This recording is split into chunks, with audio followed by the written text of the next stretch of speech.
উন্মুক্ত খোলা মাঠে হাঁস পালন। এগুলো খাকি ক্যাম্বেল হাঁস দেখতে পাচ্ছেন।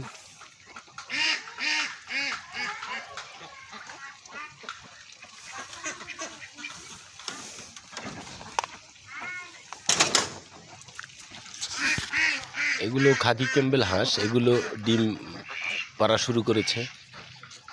দেখতে পাচ্ছেন যে ধান খেতে এরা বিভিন্ন ধরনের শামুক বা বিভিন্ন ধরনের খাবার খাচ্ছে।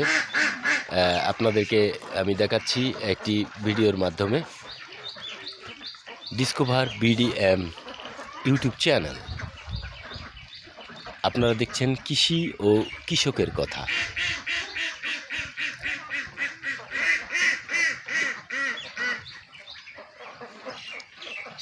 দেখছেন এগুলো খাকি ক্যাম্বেল জাতের হাঁস।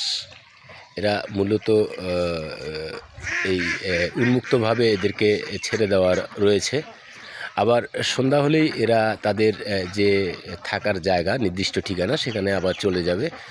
বা এগুলো দেখাশোনা করার জন্যে কিছু লোকজন তো রয়েছেই। আসলে এভাবে উন্মুক্ত থাকলে অনেকটা প্রাণবন্ত অবস্থায় থাকে এবং হাঁসের গ্রোথ ভালো থাকে এবং ডিম উৎপাদন ভালো হয়। তাই যাই হোক, সম্মানিত ভিউয়ার্স, আমি দেখাতে পারলাম একটি হাঁসের খামারের উন্মুক্তভাবে পালন করার যে বিষয়, এই বিষয়টি আমি ভিডিওর মাধ্যমে তুলে ধরলাম। তা যে যেখান থেকে আমাদের আজকের এই ভিডিওটি দেখলেন, সকলকে জানাচ্ছি প্রাণ ঢালা শুভেচ্ছা এবং অভিনন্দন।